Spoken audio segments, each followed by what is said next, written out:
네. 시는 왜 제외하는데? 시도 있어야지. 어? 시골을 다녀오되 성묘가 목적이기는 근년으로 드문 일이었다. 더욱이 양력 정초에 몸소 그런 예물을 찾고 스스로 치름은 낳고 첫 겪음이기도 했다. 물론 귀성열차를 끌어안고부터 숭헌 니라 양력술도 스리라 이른다더냐.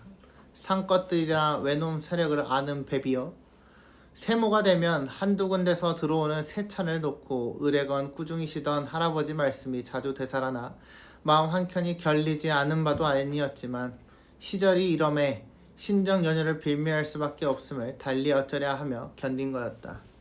그러나 할아버지 동그라미 초록창이 할아버지한테 결례를 지어주려고 있다는 느낌을 나 자신에게까지 속일 수 없었다. 나의 동그라미 1인칭이네요. 아주 어려서부터 이렇게 되기까지 우리 가문을 지킨 모든 선인 조상들의 심상은 오로지 단 한 분, 할아버지 그분의 인상밖에는 없었기 때문이었다. 그치? 그것은 내가 그리워해온 선대인은 어머니나 아버지 그리고 동기간들이 아니었다는 뜻이기도 하다. 할아버지가 최고다라는 이야기야. 고색창연한 이조인이었던 할아버지. 오직 그분 한 분만이 진실로 육친이요 조상의 얼이란 느낌을 지워버릴 수가 없다. 육친 밑줄, 조상의 얼 밑줄. 자 그러면 이 할아버지가 뭐야? 바로 봉건사회의 개 집합이란 이야기예요. 이해됐나요? 조상의 얼이라는 말이 나왔으니까 얼이 뭐냐 얘들아? 얼탱이.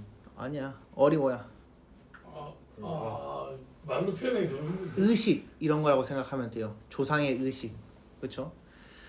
지울 수 없는 거였고 또 앞으로도 길래 그럴 것 같이 여겨진다는 것이다. 받은 사랑이며 가는 정으로야 어찌 어머니 위에 다시 있다 감히 장담할 수 있을까마는 그럼에도 삼가 할아버지 한 분만으로 조상의 넋을 가늠하되 당신 생전에 받은 가르침이야말로 진실로 받들고 싶도록 값지게 여겨지는 터임에 거듭 할아버지의 존재와 추억들 조각들은 모든 것으로 으뜸으로 믿을 수밖에 없던 것이다. 그러면 엄마 아빠의 존재가 나에게 커 할아버지의 존재가 커 할아버지의 존재가 크다고 이야기를 하고 있는 거야. 이해됐죠?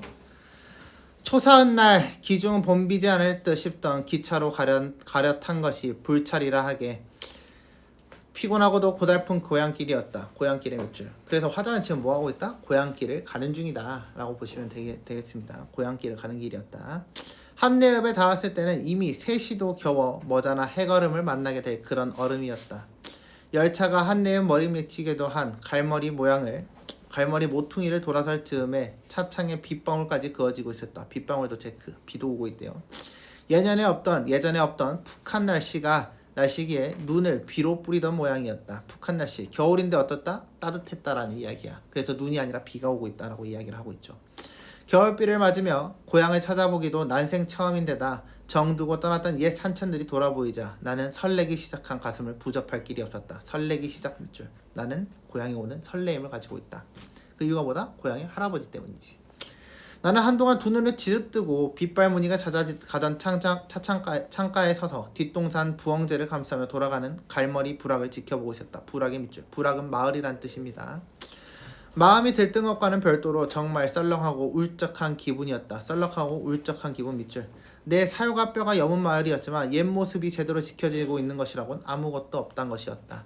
옛 모습으로 남아있던 것이 저토록 귀할 수가 있을까? 그러면 지금 뭐야? 변화한 고향으로 인해서 상실감을 느끼고 있다는 이야기예요. 이해됐나요?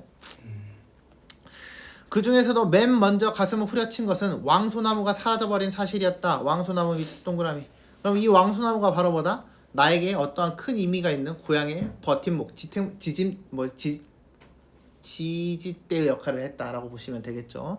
분명 왕소나무가 서있던 그 자리엔 외양간만한 슬레이트 지붕의 구멍가게에 굴뚝만이 꼴불견으로 뻔찔러 서 있었던 것이다. 슬레이트 지붕 밑줄. 이걸 바로 우린 뭘 알 수 있어? 아, 근대화가 이루어졌구나. 현대화가 이루어지는 그 과정이구나 라고 보시면 돼요. 그래서 이제 여기서 이제 신구의 대립이 나오게 되는 거죠. 옛날 것은 사라져가고 황폐화되어가는 농촌의 현실에 대한 이야기다라고 보시면 되겠습니다. 그 왕소나무 잎새에 누렁물이 들고 가지에 삭정이가 끼는 걸 보며 고향을 두고 13년만이나 그럴만도 하겠다 싶긴 했지만 언제 베어다 켰었는지 흔적조차 남아있지 않은 현장을 목격하니 오장에서 불해가 끓어올지 않을 수 없었던 것이다. 뭐야? 황폐화된 고향에 대한 분노예요. 이해됐죠? 400여 년에 걸친 그 허구한 풍상을 다 부대껴내고도 어느 솔보다 푸르던 십장생의 으뜸다운 풍모로 마을을 지켜온 왕소나무가 아니었던가.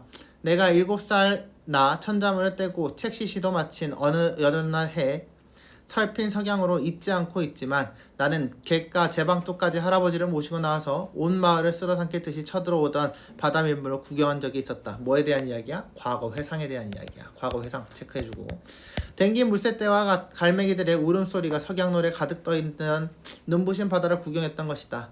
방파제 곁으로 장항선 철로가 끝간데없고 철로와 나란히 자갈마다 뽀얀 신장로를 모퉁이로 돌았는데 그 왕소나무는 철로와 신장로가 가까운 사이로 다가선 잡목 한 그루 없이 잔디만 펼쳐진 평범한 버덩 위에서 400여 년이나 버텨왔던 것이다. 그래서 버텨왔던 이 나무가 뭐 때문에? 현대와 근대와 인간의 욕심 때문에 사라져버렸다라는 현실을 비판하고 싶었던 거예요. 이해됐나요? 다음. 그날 할아버지는 장정 두 팔로 네 아름이라던 아름의 밑줄. 아름들이 소나무 들어봤어요? 한아름 들어봤나? 아름이라는 거는 봐봐 이렇게 안을 수 있을 만큼의 사이즈를 아름이라고 이야기를 해요. 이해됐죠? 그래서 네 아름이라던 4번 안을 만큼 크다라는 이야기야. 나무 밑둥을 조심스레 어루만지면서 얘야 이 왕솔은 토정 할아버지께서 짓고 가시던 지팡이를 꽂아 놓으셨는데 인양 잘한 것이란다. 그때에 그 할아버지 말씀은 요 지팡이 앞으로 철마가 지나가거들랑. 우리 철마는 기차에 대한 이야기입니다. 우리 한산이씨 자서들은 이 고을에서 떠야 하리라고 하셨다는 거예요. 무슨 말? 신장로가 개척되고 근대화가 일어나서 뭔가 현대문물이 들어오는 순간 뭐다? 우리는 더 이상 이곳에서 발을 디딜 수가 없다라는 이야기가 되는 거죠. 그 말씀을 새겨들어 진작 타관사례를 했더라면 요렇게 모진 세상은 안 만났을지도 모르는 것을. 여기서 말하는 모진 세상은 뭐예요? 왕소나무가 사라지는 것에 대한 이야기입니다. 하던 말을 나는 여태껏 기억하고 있는 것이다. 그것은 내가 왕소나무의 내력에 대해서 최초로 들은 지식이었다. 내력 밑줄. 내력이 바로 뭐다? 할아버지가 직접 이야기를 해준 부분이었다. 짚고 다니던 지팡이가 왕소나무로 되다니 토정이 2인이며 기행이 많았다던 것은 토정 비결을 보는 자리 옆에서 이따금 들었으므로 할아버지가 외경스러워하던 모습. 외경 밑줄. 외경은 경외심입니다. 경외심. 경외심은 뭐예요? 두려움과 공경함에 대한 이야기예요. 모습이나 개탄이 무엇을 뜻하는, 개탄은 뭐야? 한탄하는 거야. 한탄의 뜻이 무엇을 뜻하는지 알 듯도 했지만 그러나 솔직히 말해 그런 구전된 전설 따위는 고지 듣고 싶지 않았던 것이 사실이었다. 과거에 나는 이 전설을 중요하게 여겼어? 아니 그냥 쓱 넘겼어. 그 왕소나무는 군내에서 겨룰 데가 없이 백수의, 여기서의 백수는 100가지 나무예요. 100가지 나무의 우두머리였다. 한마디로 뭐예요? 여러 나무가 있었지만 이 왕소나무가 최고였다라고 이야기를 하고 있고요.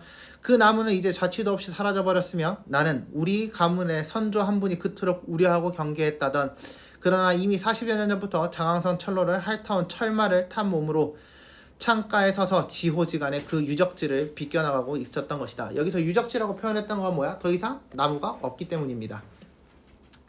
이제 완전히 타락한 동네구나. 타락한 동네 밑줄. 나는 그러면 이걸 긍정적이다? 부정적이다? 부정적이다. 계속 현대 문물에 대해서 부정적으로 여기고 있습니다. 나는 은연중 그렇게 중얼거리고 있음을 스스로 깨달았다. 마을의 주인이 세상을 뜬 지 오래라니 오죽해졌으랴 싶기도 했다. 하루에도 몇 차례씩 더욱이 피서지로 한몫해온 탓에 해수욕장이 개장된 여름이면 밤낮 기적소리가 잘 틈없던 철로가에 서서 그 숱한 소음과 매연을 마시다 지쳐 영물의 여우도 내던지고 고사해버린 고사의 밑줄. 고사는 말라 뒤졌다는 이야기예요. 말을 고자입니다. 그래서 말라 죽어버린 왕소나무의 운명은 되새기면 되새길수록 가슴이 쓰리고 아파 견딜 수가 없었다. 물론 왕소나무의 비운에 대한 조상만으로도, 여기에서 조상은 우리 선대 조상을 이야기하는 게 아닙니다. 여기서의 상자를 보세요. 상당했다 할 때 상자예요. 그래서 슬픈 죽음에 대한 이야기예요. 비감에 젖어 있었다고 말할 수는 없겠지만 사실이 그랬다. 내가 살았던 옛집의 추레한 주제꼴에 한결 더 가슴이 미어지는 비감으로 뼈저려하고 있었으니까. 옛집 동그라미. 그럼 이 옛집은 뭐다? 왕소나무의 상실감으로 인해서 나는 붕괴를 했지만 옛집 또한 어떻다? 이제는 구려졌다라는 이야기로 옛집은 나의 비애감을 더 증폭시키는 역할을 하는 소재다라고 보시면 되겠습니다. 비록 얼핏 지나치는 차창너머로 눈결에 온 것이긴 하지만 간살이 넉넉한 15칸짜리 꽃팻집을 풍치하는커녕 읍내 어디서라도 갈머리 쪽을 바라볼 적마다 온 마을에 종가나 되는 양 한눈에 알겠던 집이 그렇게 변모할 수가 있을까 싶던 것이다. 그럼 집도 황폐화되었다는 이야기예요. 그것은 왕소나무에 비운 버금으로 가슴을 저미는 아픔이었다. 이제는 가로 세로 들쑥날쑥 꼴값하는 남북난 집들이 들어서며 마을을 어질러 놓아 겨우 초가 한 채 안채 용마루만이 그려졌다 뿐이었으며 좌우에 하늘자락을 치켜들며 함석지붕 날개와 담장을 뒤덮었던 담쟁이 덩굴 사철 푸르게 밤마당에 반풍림으로 늘어섰던 들쭉나무에 가지라는 맵시 따위는 찾아볼 엄두도 못 내게 구차스러운 동네로 변해버렸던 것이다. 이것도 다 뭐에 대한 이야기다? 현대화에 대한 이야기다 라고 보시면 되겠습니다. 실향민 밑줄 나는 어느덧 실향민이 돼 버리고 말았다는 느낌을 덜어버릴 수가 없었다. 그 이유가 뭐다? 옛날의 모습이 없었기 때문이다 라고 이야기를 하고 있어요. 고향이라짜 무덤들밖에 남겨둔 게 없던 터라 어차피 무심하게 여겨온 셈이긴 했지만 막상 퇴락해버린 고향 풍경을 대하니 나 자신이 그토록 처연하고 헛헛하며 외로울 수가 없던 것이다 라고 이야기를 하고 있습니다. 이해됐나요? 그래서 작품 내용은 뭐냐면 그냥 딱 심플해. 산업화, 현대화로 인한 농촌의 황폐화 그리고 그로 인해서 이 등장인물이 느끼는 슬픔, 실향민에 대한 가슴 아픔 이거에 대한 이야기다 라고 보시면 되겠습니다. 윗글의 서술상의 특징 공간의 이동에 따른 인물의 심리 변화 맞지? 그치? 기차 타고 오면서 지금 계속 느끼고 있었죠? 그래서 답은 1번이 되겠습니다. 상징적 배경을 통해 갈등 해소는 뭐야? 뭐가 됐든 좋은 쪽이든 나쁜 쪽이든 해결이 돼야 돼. 근데 얘는 계속 비참하잖아요. 그렇기 때문에 해결이 안 됐다. 장면을 빈번하게 전락하여 긴박한 분위기다. 긴박한 분위기는 뭐여야 돼? 뭔가 막 삶에 막 그 위협이 가해지거나 긴장감이 조성되어야 돼요. 그런 게 아니고요. 인물과 인물 간의 대결입니다. 이것도 아니죠. 대립하는 사람이 안 나왔습니다. 사건에 대한 객관적 묘사, 틀렸죠. 주관적 묘사에 대한 이야기죠. 그래서 이건 객관적 묘사가 아니라 주관적이다라고 보시면 되겠습니다. 2, 3번 보기를 보고 2번과 3번 두 물음에 답하시오. 관촌수필은 이문구의 자전적 소설로 알려져 있다. 충남 보령군 대천면 대천리 갈머리 자전적 소설에 밑줄 쳐볼까? 자전적 소설은 뭐야? 실제로 본인이 겪은 일을 소설화시켰다고 봐야 돼요. 이해됐나요? 넷째 아들로 태어난 이문구는 6.25 전쟁의 소용돌이 속에서 남로당 보령지역 촌층이었던 부친뿐 아니라 자 남로당이야. 남조선 노동당에 대한 이야기야. 그 다음에 둘째, 셋째역도 함께 있는다. 6.25 전쟁 직후 자신에게 한학적 교양과 가치관을 심어주는 데 많은 영향을 주었던 할아버지가 돌아가시고 그래서 아까 맨 마지막에 뭐였어? 결국엔 무덤밖에 남지 않았다라고 했지. 그 무덤 누구 무덤이었어? 할아버지 무덤이었던 거죠. 이해됐나요? 15세 되던 해에 어머니마저 세상을 떠나자 이문구는 대천중학교 졸업 후 상경의 막노동과 행상으로 생계를 유지하다 김동리, 서정조 등을 사사하며 문학의 길에 들어선다. 그런 그가 떠나온 고향을 다시 찾는 일은 한편으로는 자신의 존재와 실존을 마주하는 자기 응시를 통해 자기의 실체를 발견하는 과정이며 다른 한편으로는 근대화 속에서 변화해버린 고향의 현실을 확인하는 과정이다. 이러한 과정은 그가 내밀하게 끌어안고 있던 상처를 덧냄으로써 상실의 아픔을 뼈저리게 확인하는 시간이다. 그래서 이미 본인은 한번 상실을 했어. 할아버지 없고 엄마 없고 다 죽었어. 그리고 거기를 떠났어. 그리고 다시 찾았는데 이제는 그 고향의 모습마저도 없어졌어. 오케이? 이게 바로 이 내용인 거죠. 보기를 바탕으로 윗글을 감상 내용으로 적절하지 않은 것은 이라고 되어 있습니다.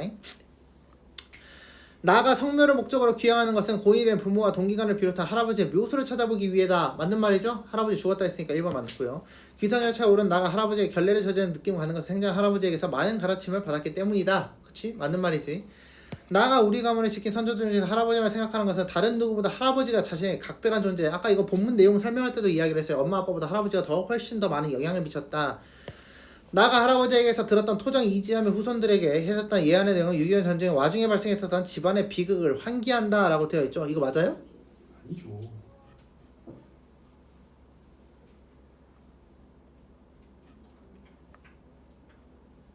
아니야? 맞지 않아요? 맞는 말이지. 맞아요? 철마가 6.25 전쟁의 와중에 집안의 비극을 환기했다는 뭐야? 떠올렸다는 이야기지. 떠올리게 만들었대. 아, 그치? 네. 그러니까 이 부분은 뭐야? 집안의 비극 싹 다 아빠 돌아가시고 그치? 그리고 형들도 다 잃어버렸지. 그래서 뭐야? 우리 후손이 더 이상 그 머물 곳이 없어라고 이야기를 했던 부분. 그치? 그래서 맞는 말이 되는 거죠. 이 부분 좀 헷갈릴 수 있지만 이렇게 연결시켜서 이해를 해야 합니다. 나아가 자신의 선조인 토정 이지함과 관련한 할아버지의 말씀을 고지 듣고 싶지 않았던 것은 부모의 부재로 인한 아픔을 극복했다. 아픔 극복의 비줄. 아픔 극복했댔어? 아니, 상처를 더 낸다 그랬지. 그래서 답은 5번이 되겠습니다. 보기를 참고하여 왕소나무와 옛집을 이해한 내용으로 적절하지 않은 것은 왕소나무의 부자와 옛집의 변모는 나의 가문의 몰락을 환기하고 있군. 맞는 말이지. 그치? 그래서 나의 가문조차도 없다. 그리고 그것도 없다. 이렇게 이야기를 할 수 있으니까 1번은 맞는 말이다 라고 볼 수 있겠어요. 왕소나무가 사라진 상황은 근대화로 변화한 고향의 모습 맞는 말이고 왕소나무가 얽혀있는 옛 기억들은 나는 깊은 상심과 왜 왕소나무 지금 없으니까 맞는 말. 옛집에서 변화한 과정을 기억해내면 나는 고향에 무심했던 자신을 봐서 자아성찰했어? 내가 고향에 너무 소홀했구나 이런 내용이 있었어? 없었어. 지금 다 뭐 탓이었어? 산업화와 근대화가 이루어지는 과정을 비판하고 싶었던 거죠. 답은 4번입니다. 왕소나무와 옛집이 과거와 현대의 모습을 대비하여 나의 실행의식을 부호하고 있고 맞는 말이죠. 이해됐나요?